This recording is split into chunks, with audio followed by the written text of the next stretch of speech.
बब्बू ने सोचा कि अब उसे पढ़ाई में भी सुधार करना चाहिए। उसके दोस्तों ने उसे एक रंगीन कहानी की किताब दी। बब्बू ने खुशी खुशी किताब खोली और जोर से पढ़ना शुरू किया। एक बार एक शेर था जो जंगल का राजा कहलाता था। कहते ही उसने शेर की आवाज में डायलॉग किया। टॉनी तोता उड़ते हुए बोला, वाह बब्बू, तुम तो कहानी सुनाने में माहिर हो गए हो। सब जानवर उस मजेदार नाटक में शामिल हो गए और हंसी ठिठोली से भरपूर एक शानदार पल बना। अब बब्बू ने निश्चय किया कि वह अपनी कहानी सुनाने के लिए स्टेज पर जाएगा।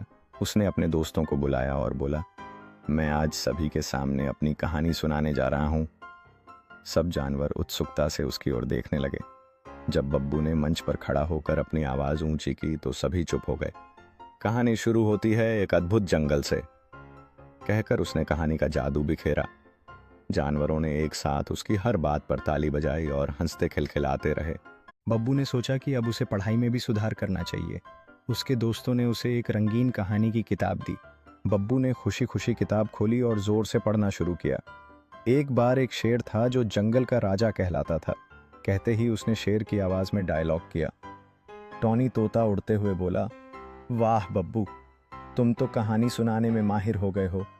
सब जानवर उस मजेदार नाटक में शामिल हो गए और हंसी ठिठोली से भरपूर एक शानदार पल बना। अब बब्बू ने निश्चय किया कि वह अपनी कहानी सुनाने के लिए स्टेज पर जाएगा। उसने अपने दोस्तों को बुलाया और बोला, मैं आज सभी के सामने अपनी कहानी सुनाने जा रहा हूँ। सब जानवर उत्सुकता से उसकी ओर देखने लगे। जब बब्बू ने मंच पर खड़ा होकर अपनी आवाज ऊंची की तो सभी चुप हो गए। कहानी शुरू होती है एक अद्भुत जंगल से, कहकर उसने कहानी का जादू बिखेरा। जानवरों ने एक साथ उसकी हर बात पर ताली बजाई और हंसते खिलखिलाते रहे।